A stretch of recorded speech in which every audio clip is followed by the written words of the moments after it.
trained, but it is there. Now, when it comes to content, I would say that most people tend to say that you need to study the same sources over and over again. Now that helps when it comes to objective papers, that helps. But I think at some point of time you also have to study different books on like the similar subject. For example, if you have read Ethics and Economics by Amartya Sen, or maybe if you have Jholawala Economics by John Rees, or maybe some kind of Eurocentrism by Samir Amin, and so on and so forth, what happens is that the ideas, you can start using it in those answers, and all of a sudden the answers start looking a lot better than it used to be. Regarding books and all, I think my books remain the same for central and state civil services, wherein I didn't make any change. And the thing is that for state civil services, I think I was lucky in that way, because I hardly prepared for state history and state geography. I just literally rolled my eyes over them. So I didn't want to waste days on those stuff. And honestly, I was pretty lucky, because in my year, there were just a few questions on state history and state geography that were pretty much doable. But is it a risk worth taking? I do not know, because another year there might be a lot of questions and all of a sudden you will be caught in the mud. So yeah, for me, regarding if the question is about book list, I think for ancient history, I refer to Pinder Singh. For medieval history, I refer to Irfan Habib and Satish Chandra. And apart from the NCRTs, you have to do the NCRTs anyways. And for your modern history, I did Plasi to Partition. Okay, and I also did Bipin Chandra, but mostly it was Bipin Chandra and Plasi to Partition. And from there, I also read a number of books, but they are not exactly from the point of doing well in the exam. But yeah, I got some differential content from here and there that I kept adding in papers. Now, for polity, it's the same Lakshmikant that I referred to. For economics, I did not really refer to any particular book. I referred to, there used to be Mrunal's videos at that point of time on YouTube. So I just made notes out of it for the basics. And then I studied a few chapters from Ramesh Singh, but I didn't like the book at all. So from there on, I read a lot of economics from, I follow the paper daily. I followed the Hindu daily. So what happened next was I found out certain things from the Hindu. So I used to Google them and sort of, and make notes out of it. Later, I also studied a number of books like Macroeconomics by Froen and Microeconomics. There's a book by Krugman and so on and so forth. But those can be good for strengthening your concepts and finding out the why and what and etc. etc. You can even go on to read Capital by Marx and Wealth of Nations by Smith. But well, these are not going to help as such in your preparation anyways. But what they often tend to do is that it gives you an extra hand to play in an essay, or in value additions start happening. For example, even in an essay, say regarding anything, let's talk about the Olympics. If tomorrow an essay comes on Olympics, you might be writing about the medals India won, you might be writing about Mr. Chopra, you might be writing about Lovlina Borgohain, and so on and so forth. But the point is, can you write a paragraph there on the economics of Olympics? There used to be a paper, that came out back in 2004 that spoke of one thing, that the more the growth rates of a country, the higher the probability that it is going to do well in Olympics. Now, that paper has been heavily discussed upon, and it has been heavily criticized by lots of economists, and it has been praised by a number of economists too. So can you go on to insert that somewhere where in your essay and like write a paragraph on it? If the thing is that what it does is basically it improves your content. And similarly, you can like look up like David Goldblatt's book on like football, and then you can also, because the essay is never going to be directly on Tokyo Olympics. The essay is going to be something like cricket has developed but other sports have not, and so on and so forth, like not exactly on Olympics, but it will revolve around it. So another thing, like yeah, when I'm talking about essay, I will analyze how I did essay, because I also got 148 back in my UPSC means. So that was like pretty good, because 160 odd was like the highest in 2018 and so on. So the point is, in essay, I think the best way to go about it is not like writing quotes and like flowery stuff, but the better way out is to like have suitable dimensions in your essay that covers all aspects, like say the social aspect of that particular issue, the economic aspect of that issue, the political aspect of that issue, the ethical aspect, the environmental aspect, biological aspect, everything else, like and also talk about the relevant government schemes here and there. So I think in essay certain things have worked. Like if you are studying the newspaper daily, what happens is that you have more than enough case studies to like include here and there. For example, in 2019, an essay appeared in UPSC on fake news. If I remember, 2019 or something like that. So you can very well, if you have been reading about fake news pretty much, you will be knowing that they used to, the first fake news thing that happened was Dreyfus affair. Okay, and then you can also use something like the Naira testimony and so on and so forth. So you can use like certain very specific case studies, and for knowing those case studies you have to read multiple sources, and that makes your essay very good. That makes your essay like from good to excellent. You have to, if you have to like moving from a 5 out of 10 answer to a 7 out of 10 answer. So basically that's what you have to do for essay. And I was talking about books, so that was what I did for economics. And for ethics, I think, I mean, ethics isn't in your UPSC, it's not in state civil services. In state civil services, services like you have history, geography, polity, and this, and then you have environment. For environment, you have to like depend on multiple sources. Mostly you have to Google stuff, and you have to depend on the daily newspaper.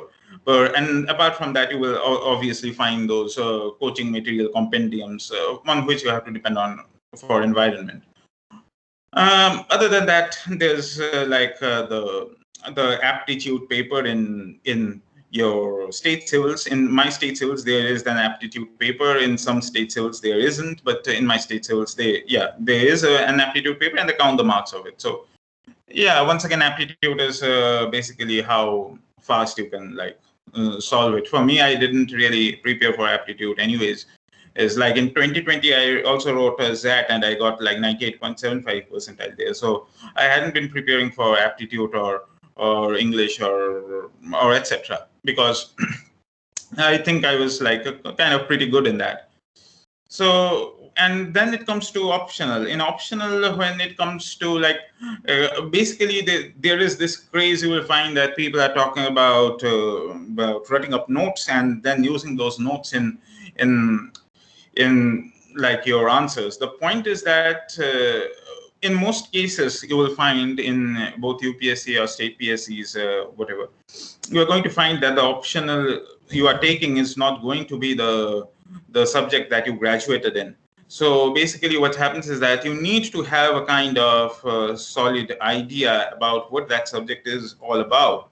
For example, I myself suffered quite a bit here.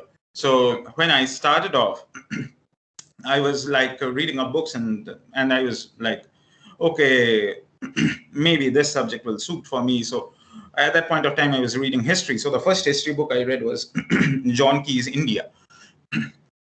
So at that point, I was like, maybe history is going to be the suitable optional for me. So back in 2017, I hardly did any kind of researching. I didn't have time for that because I resigned the job just 3 months before UPSC prelims, and I wrote my state prelims while having that job. So I didn't have a lot of time. So I took just some random decisions but I suffered because while preparing, while going deep into history optional, I realized that, okay, I'm not going to continue with it because first of all, the syllabus is too huge. And although I had kind of an infatuation on that subject while studying it initially, things are not working out. So basically, I never felt that I could write such an answer that would create some kind of differential.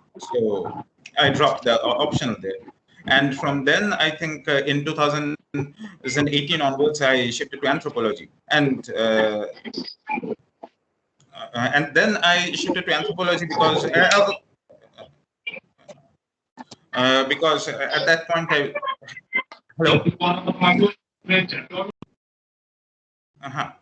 At that point, I was looking for a suitable optional, so I shortlisted to two subjects, maths and anthropology. So at that time, I shifted to anthropology because the problem with maths is that first of all, it would need it has no convergence with your general studies, and also, yeah, I decided to go with anthropology at that point. And also, yeah, there were good marks coming in UPSC mains at that point.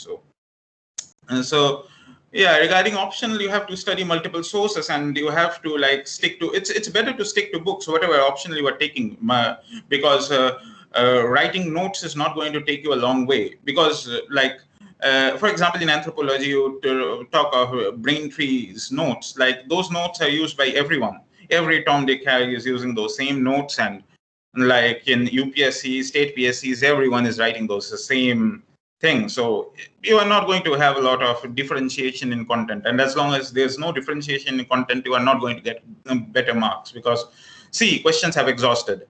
At some point of time, you got to realize that the same subject, like if you are going through like 25, 30 years of UPSC's questions, you got to realize that questions are going to repeat, not in the sense that they will be having the exact same wording, but in essence, they are actually getting repeated. But you have to write something that's going to be a bit special. And importantly, in optional too, I think the importance of current affairs is very important, is very distinct here. Because, for example, in anthropology, I'd say if tomorrow something, so like in states and in center too, you have this and this thing about tribal movements and all coming up. So they often ask this question. So if you are just writing on tribal movements, it won't cut it. So you have to write about Pathalgari, that's happening even now, and it as a continuation of the Jharkhand movement and so on.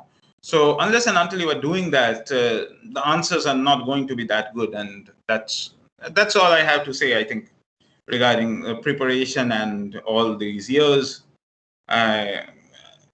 That's all I have to say. Thanks.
Sir, how did you deal with time management as well as when you are doing your job?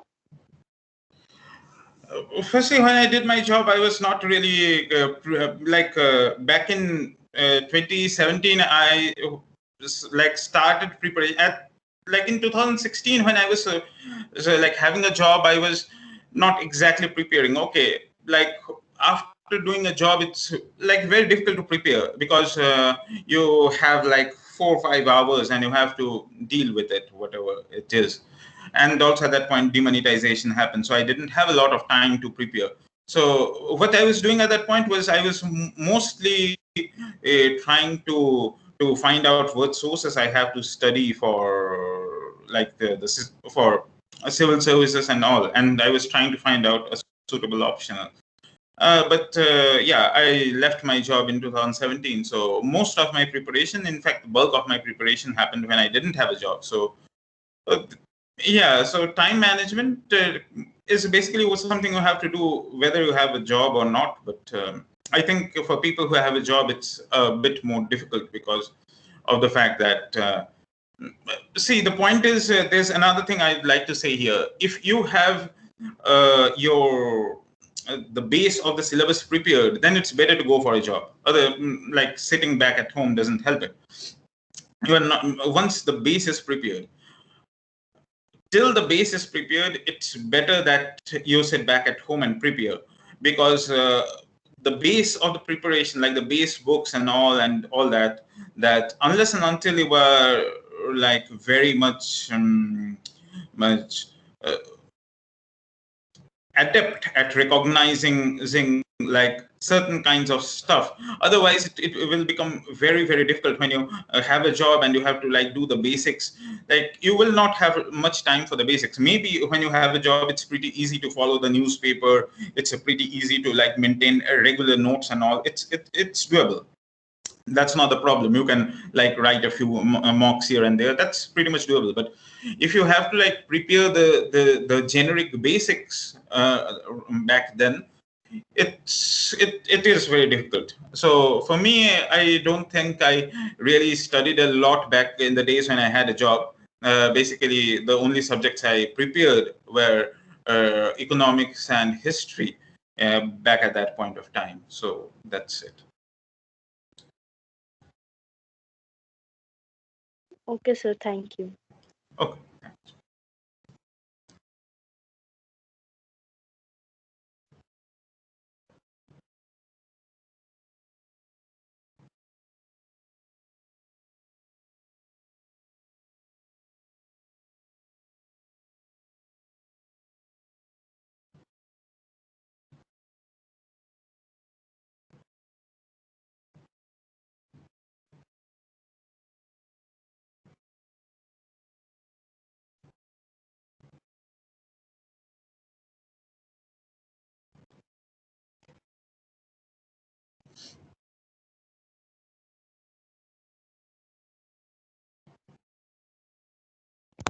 Hello, sir.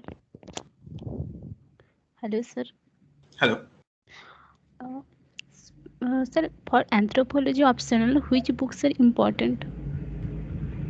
Regarding books, I'd see there's no hard and fast ruling regarding books. Okay, but there are certain books which are basic to understand the subject, and then there are certain books which start adding value. If you are going for anthropology, I would suggest that when you are starting, you should go for Ember, because what Ember does is it clarifies your concepts quite a lot. And Ember has all those interesting case studies that you will be able to use in paper. Ember is a very good book for that. If you are done with Ember for that's like the book where I actually started having some kind of interest in anthropology at that point. Now, for books from the syllabus point of view, I think there's a book on physical anthropology by P. Nath. You can use that. But I didn't stick to that. I used a book by Stanford on biological anthropology. It's a pretty good book. And in fact, it's much better than P. Nath when it comes to illustrations, when it comes to case studies, and it's far more like well written, because P. Nath is not a well written book, anyways. So then you have like now for paper one, you have that physical anthropology part, most of which will be covered by PNAT, and then you have like this the cultural part, most of which will be covered by Ember itself. Then you can obviously refer to coaching notes here and there, like Braintree and all, but that's not going to be enough. What you can also do is there's a book by Remo Skupin. Okay, you can take that. Anthropology, it's the name of the book. I studied that, and it was pretty helpful. Then the biggest part, where I think in paper one, is of anthropological theories, where most people have got a problem. So for theory, most people use Makhanja and Upadhyay, but you can use Makhanja. Okay, Makhanja is pretty decent. It's a pretty small book, so it is very handy for revising and all. Okay, and also for knowing the basics, I wouldn't say that it's a very good book for knowing the basics. There are three things that you can do. One is that there's a YouTube channel by Nicholas Harriman, where he has taught almost all your theories. Okay, and for post-structuralism and all, you can look up Tom Nicholas. There are a few YouTube channels out there which you can actually use. There are also quite a number of YouTube videos on like those field works. So that's also very interesting, and you can use them. Now, for theory, I used a book called Alan Bernard. Okay, I downloaded it from LibGen, and I used it, and it was like a pretty decent book. And the theories, they were well explained.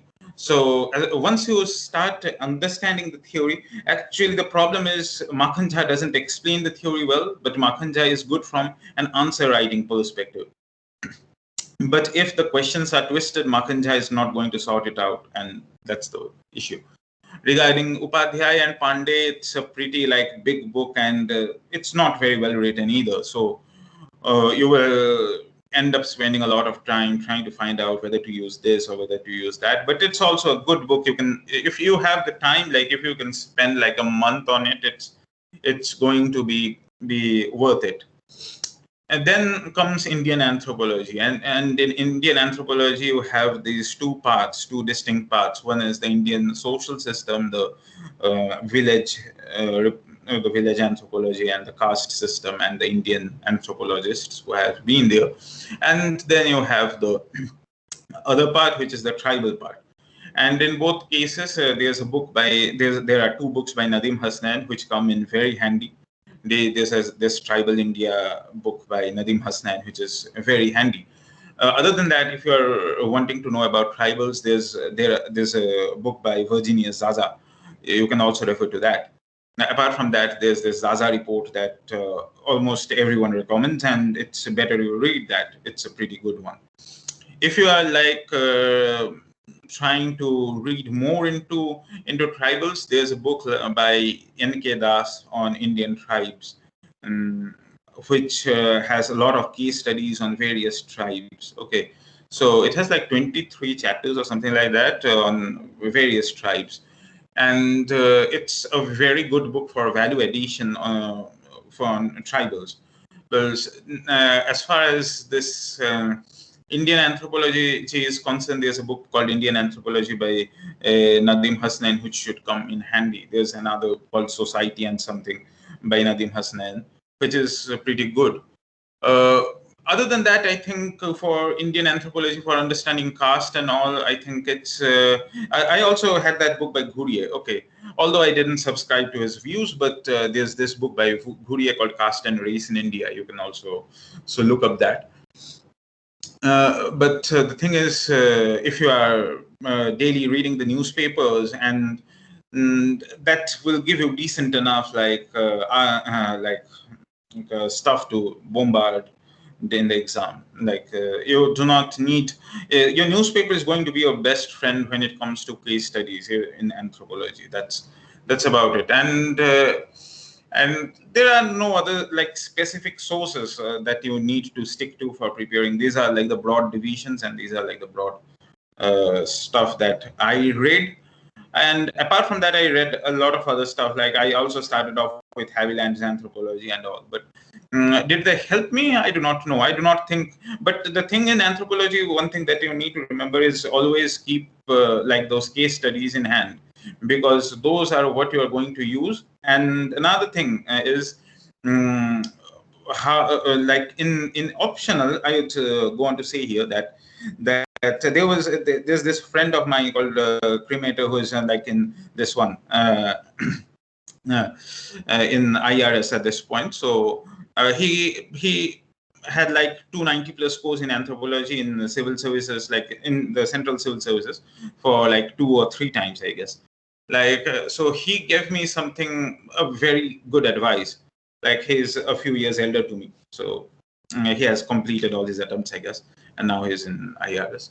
He told me that always go for offbeat questions. Okay, if you have good content and if you are like very confident on your standings, it's better that you go for offbeat questions, because offbeat questions tend to like kill the competition. Because if there's a question like say Buddhism and its impact on like Indian anthropology and all, now you are not going to write a lot different in that question, right? On the other hand, if there's a question on ethnoarchaeology, for example, you have a lot of different things to write there that will not be written by other people. So that's what I would say on anthropology.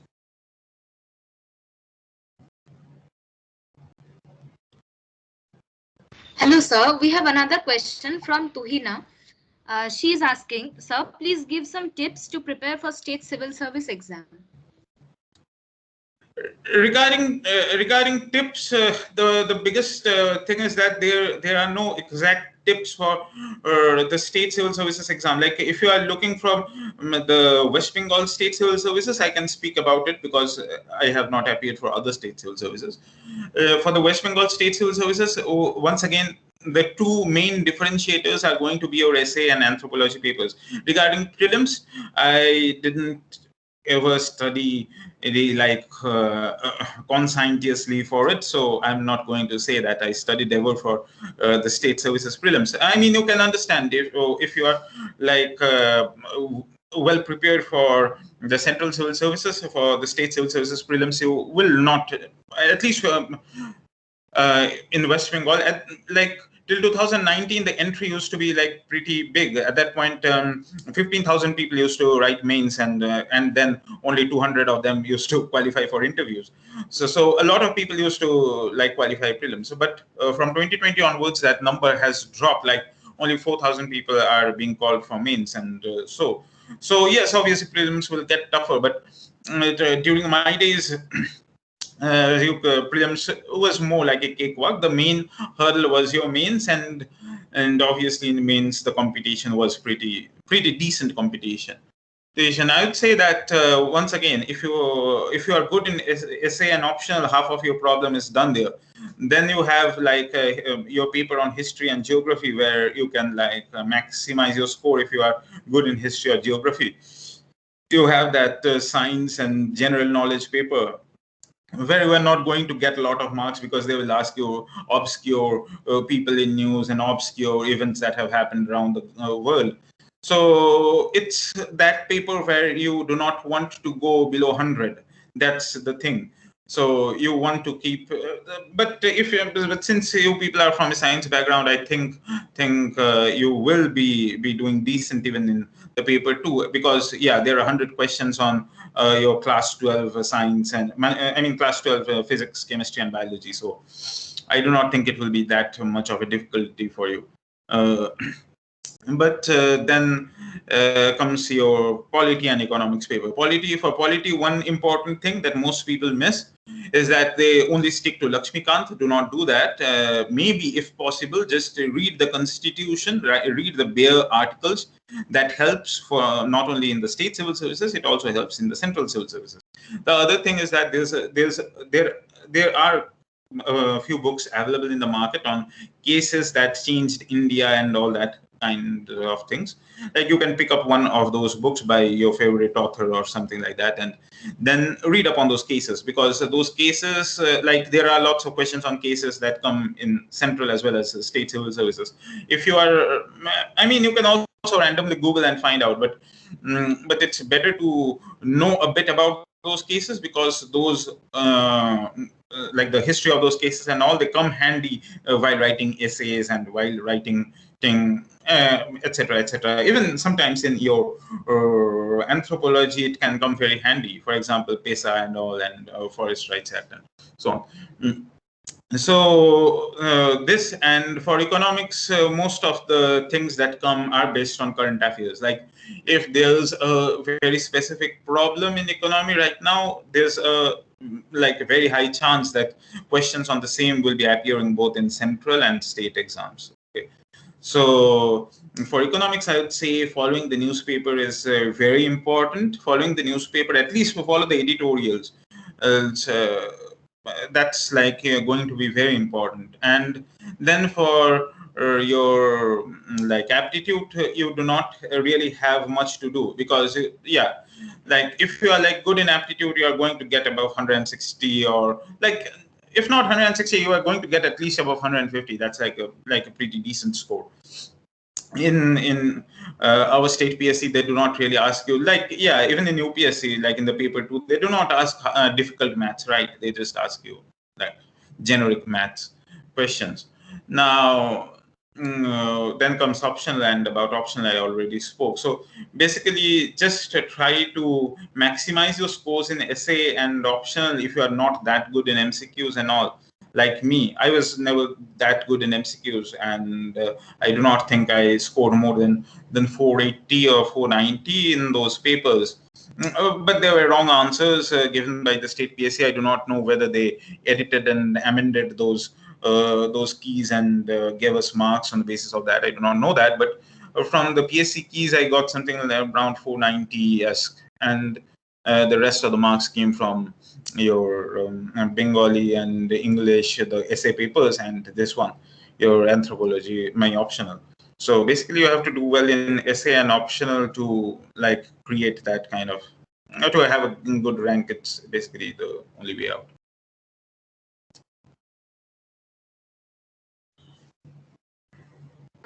Thank you, sir. Okay, continue, please. So I wanted to ask that how can we start preparing for the civil services examination in college itself? We have to manage the studies as well as manage the preparation. So how do we start from where? Yeah, it's actually pretty good to start from college itself. I think so. I missed that train, but if you are going to do that, then very good start. The thing is, basically, do not go straight dive into the syllabus, because that's going to bulk up your brain and it's going to be a bit difficult. First, try to identify the optional that you are going to take, because if you are going to change optional midway, it's a lot of hassle. For example, I wanted to take maths midway when I changed optional, but for me it was not possible because I had left job then, so I couldn't waste 1 year trying to do maths. Now the syllabus of maths is pretty huge, so if you are going to take something like maths, it will take you 1 full year to cover the syllabus, to be well versed in the syllabus, not have a half-hearted preparation and go for it. And then the pros of taking something like maths is that you will have the train rolling for 4 or 5 years and so on, and if you are good in maths, you are good at it, and you will need a decent amount of revision and preparation, but you will not need to update yourself every third day or every month. At least update your notes, as you have to do in at least in anthropology, tribal events, whenever they happen, you have to update stuff. So the most important thing is to identify your optional. If you have identified your optional, that's half of your beginner phase done right there. Find out what kind of subject you are good at. If you are not good at a particular subject, then do not go for it, howsoever marks it gives, because you are not going to stand out there. So and there are different kinds of subjects, and different kinds of subjects need, for example, empathy regarding certain groups.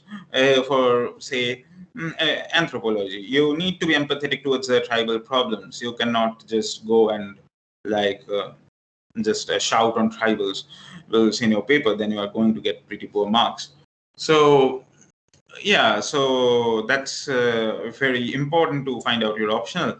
Next that you can do is regarding GS and all, start off with the base books. Maybe be the first thing you need to do, which I didn't do, and it was a wrong thing on my part. It's to start off with NCRTs maybe, because like go through the history, economics, and your geography NCRTs. In fact, for geography, I'd say that NCRTs are like most of it, because even in your central civil services, you are not going to use much more than NCRT and maybe a few notes from here and there. So study the NCRTs first, and then if possible go for books like Lakshmikant, and go for books like your Bipin Chandra and so on. Now do not jump into Plasi to partition right from the get-go, because Plasi to partition has a lot of like social and economic analysis. It will be pretty difficult for someone who has not touched history since class 10, which is the case for probably all of us, which is like the case for all of us. So it is very difficult to take up such a book which is like heavily worded, as well as which has like a decent amount of analysis behind everything that was happening.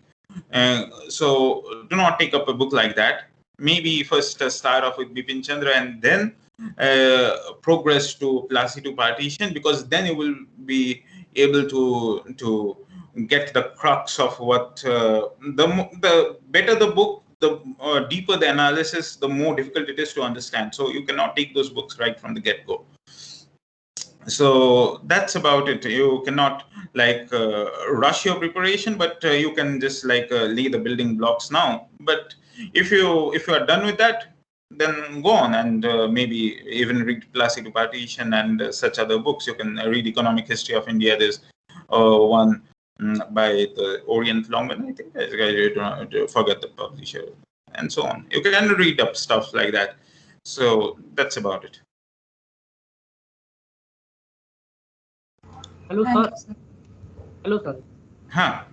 Sir, my query is how did you manage for the revision of the subjects? Because sir, it becomes very much important, because when we study one subject and after it is finished, and when we just bounce onto some other subject, then it happens that we start losing our memory that we had in regard to our first subject. So how did you manage to revise the subjects? Yeah, so this is a problem that you will face at the beginning. Like once 1 year is over, you are not going to face these problems. Basically, if you the most important thing here when it comes to polity and economics and such subjects which are very dynamic, the best part of it is, if you are reading the newspaper daily, you will find those stuff being used. Like you're not going to forget how fiscal deficit can affect a country if you are reading the newspaper daily, and if you are seeing something like FRBM and so on. If you are, for example, when you have studied economics, you have like say that one, what middle income trap. Okay, so or maybe a jobless growth, or maybe something like an unequal growth. Now, the thing is, make your study a bit interesting. Interesting in the sense that if you are studying something like in economics, I would say, if you are detailing on inequality, can you take up that paper by Piketty and Chancellor, and that is like India from British Raj to billionaire Raj? Yeah, and can you try to find out what that paper speaks of? That's wherein you will have that kind of takeaways that you are not going to forget that thing for very long time. The second thing is the point that you rose is like very valid in the first phases of preparation. But there's also one thing that you can do, which I did, and it worked. So while you are studying economics, try to attempt mocks or try to attempt papers on history. Now, this is very important because you tend to find out how much of things you have actually retained from, like you, for example, studied history for a week and then shifted to economics because you didn't like history at all. So you can do that, but then you take up some kind of part test by some coaching institution, or maybe you can, like, those are available. You don't need to like register yourself to some coaching institute for that. Those are available on Telegram and so on. So what you can do is also you can have those like UPSC's like previous year question papers and take questions on those things that you studied in that previous week, and try to find out while studying economics if you are like able to answer them or no. Like this helps a lot because you tend to find out how much you have retained and how much you have not. This is the thing that I did during writing my UPSC mains, and this helped in like, even if you do not remember, for example, in mains, this problem often happens. You do not tend to remember the name of that tribe, and you do not tend to remember that particular figure and all that. But you need to have like some way to like beat around the bush and hint at that particular thing, because you remember quite a lot about it, but you do not remember certain exact specifics. So you need to learn the art of even beating around the bush, because this is the common problem that you will be facing in the exam hall, that you will not be able to remember everything. And then you need to master this art of like what you can do to fill 2 pages. Now, this is like, seems like a very like a cheat code kind of a strategy, but the thing is no one remembers. Like toppers speak all that they have like read 16 books and remembered all of that. No, that never happens. Most of the time, in a lot of cases, you have like, if like I have to talk about UPSC, you have like those 20 answers, like, yeah. So you have 20 answers. Now, in 20 answers, there will be like 5, 6, or 7 answers that you can write very good answers, and the rest you have to write so answers and so on. So you need to learn this art of beating around the bush too. At times, that helps a lot. And there's another thing when it comes to UPSC. I would say that there are certain keywords. If you know those keywords, it's very easy to like beat around the bush using those same 8, 10, 12 keywords. Like put them in those answer keys and just like underline them or something like that, and just keep like going around in circles. It helps a lot. So if you are good in like as far as retention is concerned, once you are done with the base syllabus, I do not think you will have a lot of problem with remembering the basics, because you will be seeing them every day being repeated in newspapers and all. Normally, the biggest retention problem happens in case of polity, because obviously Constitution has these many articles, and you obviously do not tend to remember all of them. But obviously, you need to realize that till Article 51A, you need to have like a very solid standing. The rest of them, you may not remember the articles, but you have to know the crux of it, because till I'd say till your fundamental duties, they can pick up the article and have word plays on it. But post that, they do not do this. Like for like president or parliament and so on, they do not pick up like the generic article and do some wordplay on it. But still, reading the Constitution here is very important, because there are certain things, for example, in case states have a joint high court, like from whose consolidated fund are the salaries going to be drawn. Those are things that are not given in your books like Lakshmikant and all, but they are pretty well described in the Constitution. So that's it. And sir, which subject should we start with? It depends on which subject you are comfortable on and which subject interests you the most. For example, when I started the preparation, the first book I read was John Key's India. So that was the first book I read. Although it didn't help me one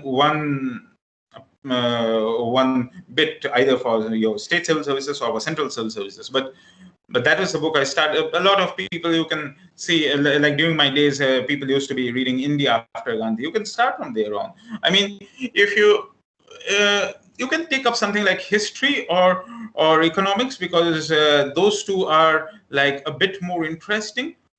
Geography is like more. If you are taking geography option, then I do not know because I'm not well versed with it. But for geography, the thing is like it's mostly NCERT and NCERT related stuff, and these cyclones and all that keep happening from time to time, and maybe some landslide and maybe some your environmental stuff that happens. Those only will keep appearing in the exam.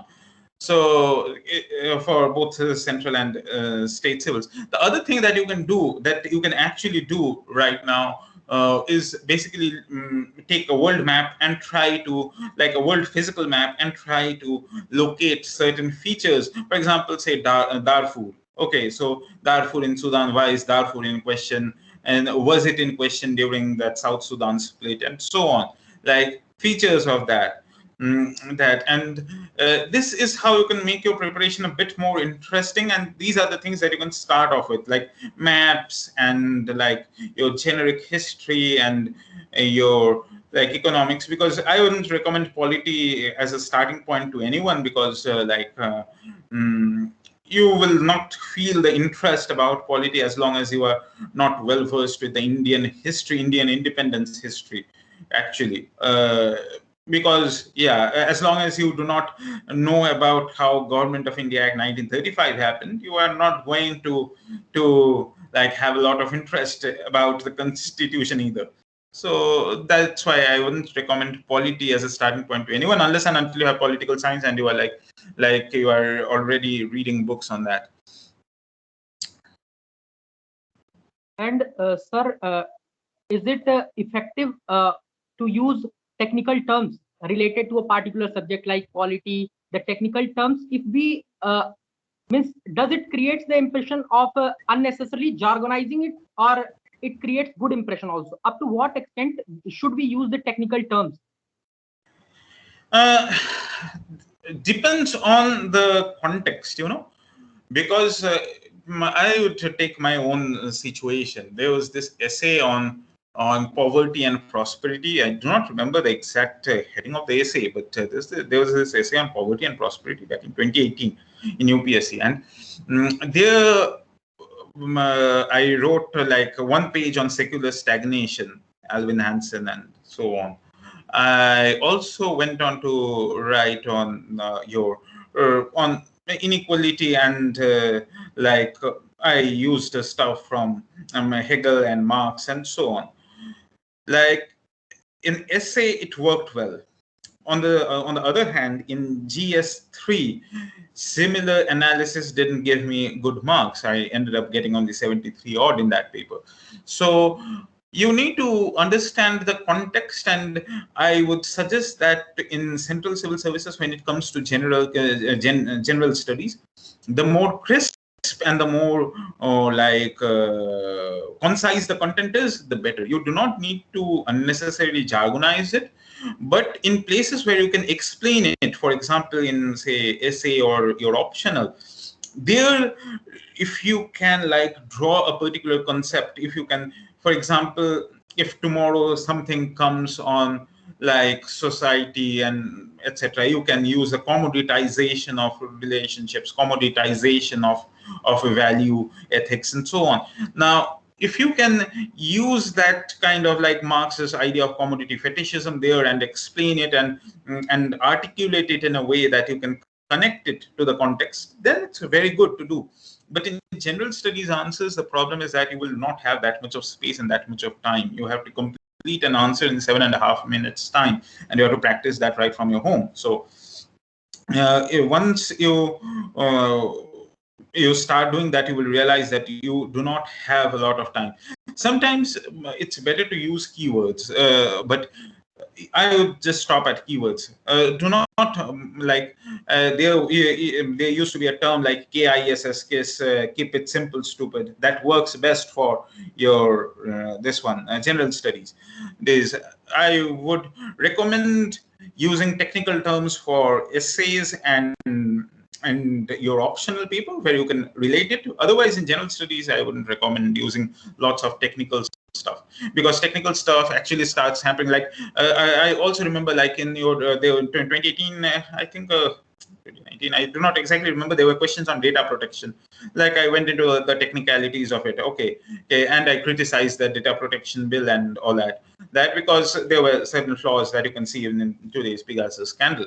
Now the problem was that you can go into technicalities. Now, if you are if you are having like a generic engineering background, you are going to understand what are the flaws in the data protection bill once you read it. But the point is, if you are going into the technicalities, there's a pretty good chance that that the one who is taking up the paper is not going to be well versed in all that.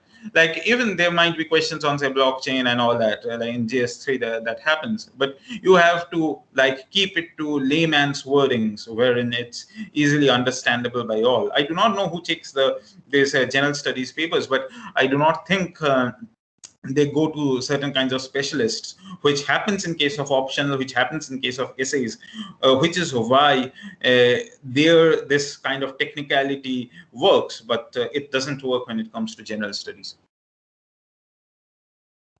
And sir, in case of answer writing, be it essay or any GS paper, sir, up to what extent should our opinion match with any type of judgment that has been given by or held by Supreme Court? Means it happens sometimes that any judgment has been given by Supreme Court, but as per my view, it is something. It should be something else.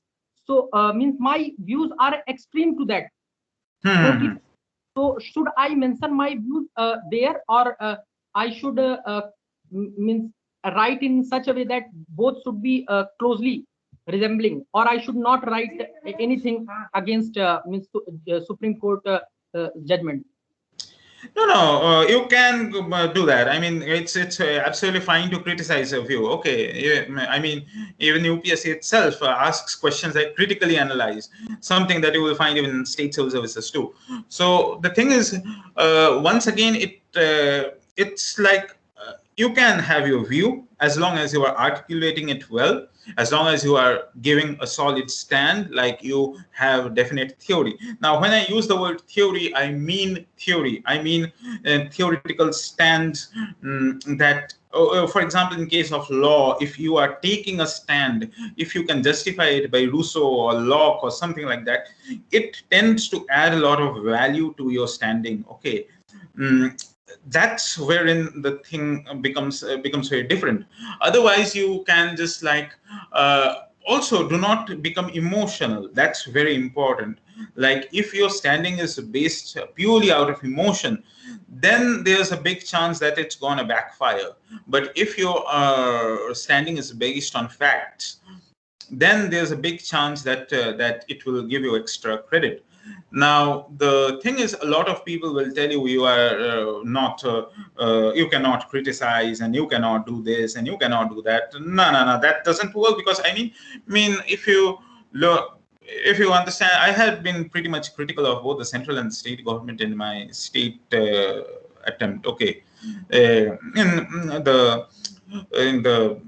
like my essay in the state civil services started off with the Tabare's lynching that happened.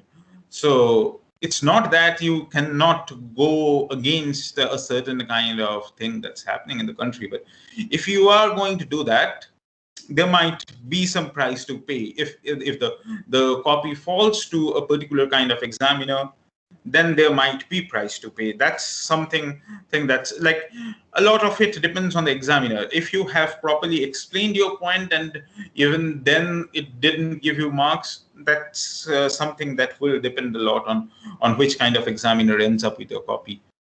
I think so. And sir, my last question would be how how have you developed that critical thinking and analyzing a situation? Means how to develop that thing? It's basically out of like, if you are reading the newspaper daily, you are going to find like also read some quality newspaper, not Times of India. Okay, so if you are going to read some quality newspaper daily, you are going to find that there's a sufficient things that are happening around us. But the important thing while reading a newspaper too is not to give into that editorial. Like, there will be lots of editorials written by various kinds of people. Now, the point is, so it's very important to not only to read that editorial, but critique it in a way like, can there be counterpoints to that editorial? But mostly you would see when professors and people from the academic background, or people who have been like ex-bureaucrats and people with like good standing on that subject, like John Rees and others, who, when they write articles, normally their articles are stuffed with lots of facts and lots of previous theories. For example, Ernst Renan's nationalism, like why a nation is based on forgetfulness, such a kind of thing. Now, this thing appeared in some Neera Chandok article way back in 2019 or something like that. I do not remember. Now, this is where I think you start getting a decent idea of theory, and you start decently analyzing the stuff, in the sense that once you are done with the basics, most of your work is hard work is done there. From there on, you have to just improve your content, do content addition, and try to if you are having a viewpoint, does it have some theory involved in it?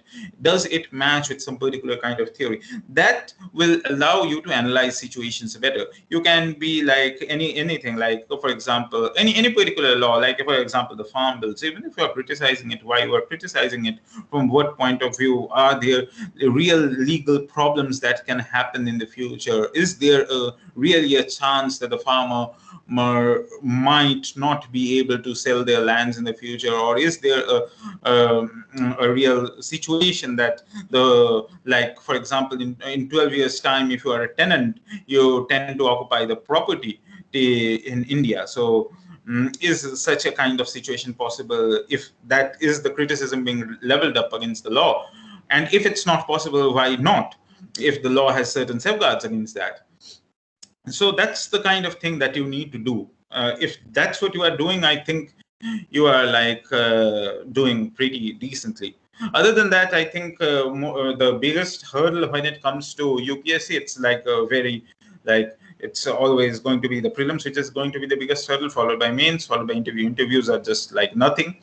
Mains is people think that the mains is the biggest hurdle, but mains is what will give you the rank. The mains is not the biggest hurdle per se, because if you have studied well, you're going to do well in mains. But there's no such guarantee in prelims, because in prelims nowadays you can see that most of the questions are pretty vaguely worded and all that kinds of things. So a lot of things need to go your way for getting decent marks in prelims, apart from practicing it and all that.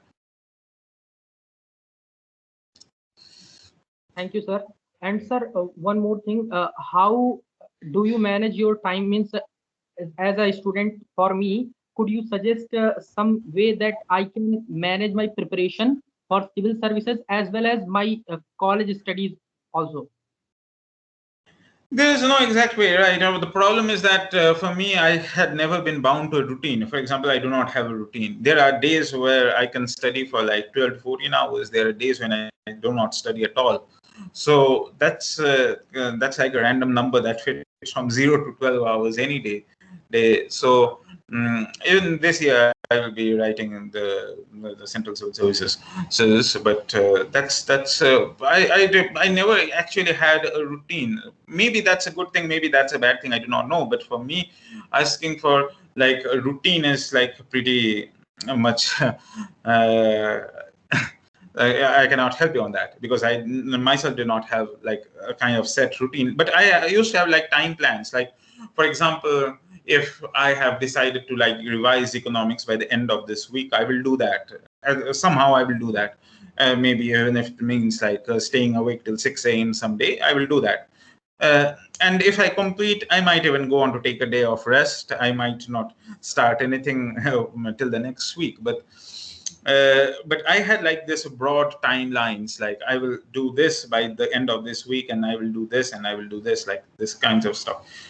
For time management while studying in college, I think there's no reason for you to just jump all into the civil services thing. First of all, find out whether the profession is ever going to be fit for you or not, because for me, for someone who has like this one will be my fourth job.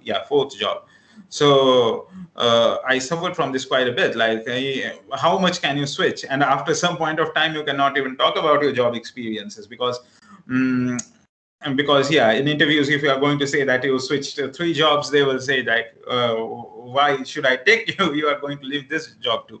So the first thing that you need to do is probably stick to what you're doing in college, enjoy your life, because those years are never going to come back. And then if you are interested in this, maybe start off with the basic stuff. Once you are done with the basic stuff, the college years and the year after, if you're done with the basic stuff, I think your all roads will lead to Rome. And there's no second thing stopping it.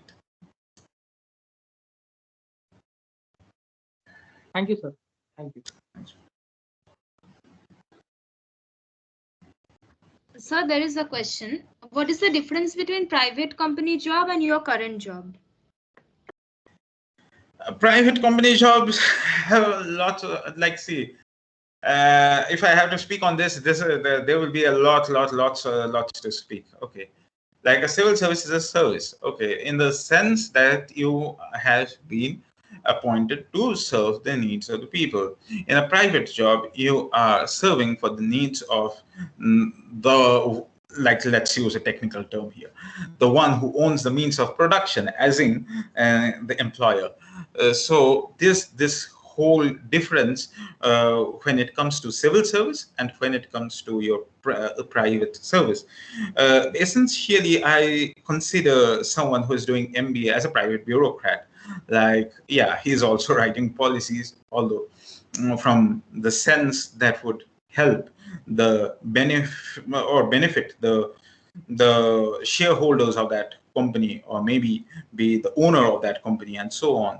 So the difference between a private job and a public sector job is one thing, and the difference between a private sector job and civil service is like you are trying to compare like cups with kettles. There's not much to, like, civil services have their own kinds of power, propriety, etc., but they come with huge amount of responsibility, and I do not think the pays are like literally that good, because obviously in states and in centers the pays aren't really that good. Like, you are obviously going to get a lot better payment if you are going for MBA and all. But what happens in private sector is that, for me, there are lots of problems that happened. I was personally not impressed with the work culture prevalent in the Indian private sector at all. I would even go on to say that there's decent amount of exploitation not in the sense that, I mean, in every kind of sense that goes on in the private sector. I'm not going to like demoralize anyone. You can have a very good career there and all that, but it was just not my cup of tea. I realized it pretty early, and that's why I said no to it. Because at the end of the day, you have to remember that that the job is something that you will have to carry all your life, and your life shouldn't be like depressed and done for keeping that job. If a certain job doesn't suit you, just switch, just move on. Do not try to make broken things work. Like, you will not feel happy, and that thing will not work anyways, and you will have to move on at some point of time. So when it comes to like the basic difference between a private sector and this one, I think the difference is basically this is a service, that one is a job that has got like a definite payment and definite sense of security. This one is a service in the sense that you have been given definite powers to implement certain schemes that the government has taken, or certain. You also have like a kind of sort of de facto discretionary power at the ground level, where you can tweak certain things to fit the ground level problems. You can do that. Like that sort of power remains in the bureaucracy. See, that's what is. Otherwise, what kind of difference do you have? Nothing.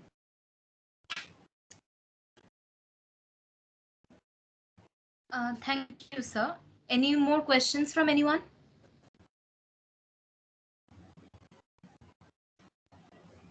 Okay, if there are no more questions, then we can conclude the session. Thank you, sir. This was a great learning session.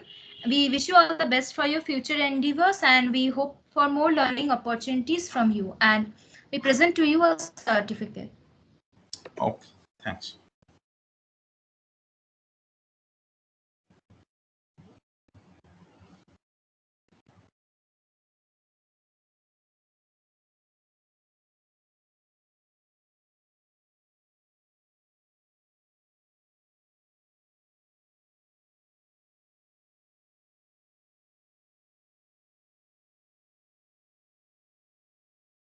Thank you, sir, once again.